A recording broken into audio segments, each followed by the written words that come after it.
సినిమాలో కనిపించే హీరో బయట కనిపించే ప్రభాస్ ఇద్దరూ ఒకటే అంటే నమ్మడం కష్టమే. ఎందుకంటే డార్లింగ్ చాలా మోమాటస్తుడు.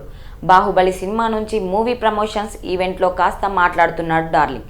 ఇక తాజాగా జరిగిన కల్కి ప్రీ రిలీజ్ ఈవెంట్లో డార్లింగ్ పడిన కష్టాలు చూస్తే మీ పొట్ట చెక్కలవ్వాల్సిందే. బాక్సాఫీస్ కింగ్ అంటే టక్కున గుర్తొచ్చే పేరు యంగ్ రెబల్ స్టార్ ప్రభాస్.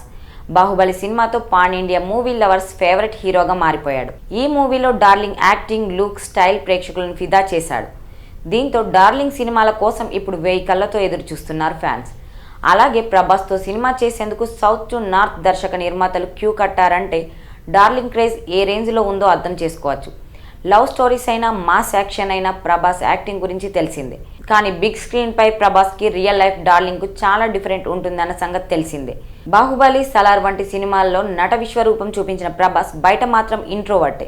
సినిమాలో కనిపించే హీరో బయట కనిపించే ప్రభాస్ ఇద్దరు ఒకటే అంటే నమ్మడం కష్టమే. ఇక తాజాగా జరిగిన కల్కి ప్రీ రిలీజ్ ఈవెంట్లో డార్లింగ్ పడిన కష్టాలు చూస్తే మీ పొట్ట చెక్కలవ్వాల్సిందే. స్టేజ్పై మాట్లాడేందుకు, నిలబడేందుకు చాలా ఇబ్బందులు పడ్డాడు. నిన్న ముంబైలో జరిగిన కల్కి ప్రీ రిలీజ్ ఈవెంట్లో అమితాబ్, కమల్ హాసన్, దీపికా పదుకోనే ప్రభాస్ హాజరవ్వగా రానా దగ్గుబాటి హోస్ట్గా వ్యవహరించారు. స్టేజ్పై వీరందరినీ కూర్చోబెట్టి తనదైన స్టైల్లో క్వశ్చన్ చేశారు రానా. ఈ క్రమంలోనే స్టేజ్పై ఫన్నీ ఇన్సిడెంట్ జరిగింది. ఇందుకు సంబంధించిన విజువల్స్ ఇప్పుడు నెట్టింట వైరల్ అవుతుండగా ప్రభాస్ మోమాటం చూసి తెగ నవ్వుకుంటున్నారు ఫ్యాన్స్. స్టేజ్ పైన రానా ప్రశ్నలు అడుగుతున్న సమయంలో ఓ కుర్రాడు వచ్చి అందరికీ మైక్ ఇస్తున్నాడు.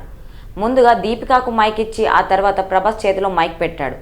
మైక్ తీసుకుంటూ డార్లింగ్ ఇచ్చిన ఎక్స్ప్రెషన్స్ చూస్తే నవ్వాగదు. మైక్ పట్టుకుంటే మాట్లాడమంటారేమో అని వెంటనే పక్కన ఉన్న దీపికాకు మైక్ ఇవ్వాలని చూశాడు. కానీ అప్పటికే దీపికా చేతిలో మైక్ ఉండిపోయింది. దీంతో మరో పక్కనున్న కమల్ హాసన్కు మైక్ ఇవ్వాలనుకున్నాడు. కానీ అప్పుడే కమల్కు కూడా మైక్ ఇవ్వడంతో ఇక తప్పదు అన్నట్లు మైక్ చేతిలో పట్టుకొని కూర్చున్నాడు డార్లింగ్. అంతకుముందు స్టేజ్పై దీపికా పక్కన నిలబడిన ప్రభాస్ అమితాబ్ మాట్లాడుతున్నప్పుడు తెగ సిగ్గుపడిపోయాడు. ఇందుకు సంబంధించిన వీడియో షేర్ చేస్తూ పాన్ ఇండియా స్టార్ అయినా ఎప్పటికీ డార్లింగ్ సాదా సీదానే స్టార్డమ్ ఉన్న సింపుల్ క్యారెక్టర్ అంటూ కామెంట్స్ చేస్తున్నారు.